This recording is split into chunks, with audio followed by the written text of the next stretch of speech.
danno anche la esperienza e formazione tecnica e scientifica, ma dico cose che si sentono sempre più spesso quando si parla di cristianesimo.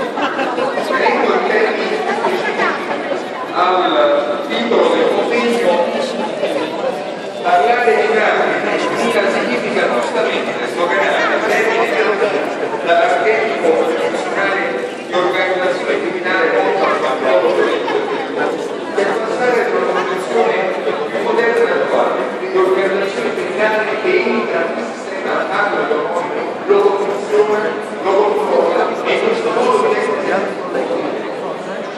e parlare di mafia,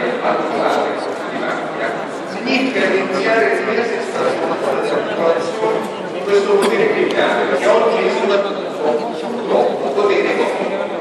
E se vogliamo parlare di mafia e di economia, ecco che fenomeni di criminalità organizzata perdono quella connotazione territoriale tipicamente meridionale, anche campana, per diventare fenomeni nazionali e transnazionali.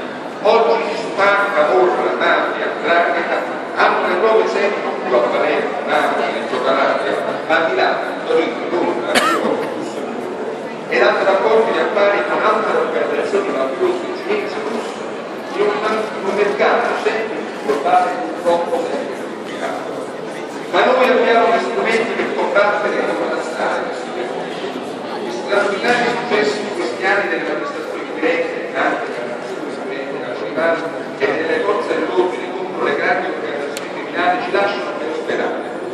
I continui sequestri di ingenti patrimoni mafiosi ci danno fiducia e la nuova legislazione sulle misure di prevenzione rende più semplice funzionare la base della gestione territoriale di questo patrimonio.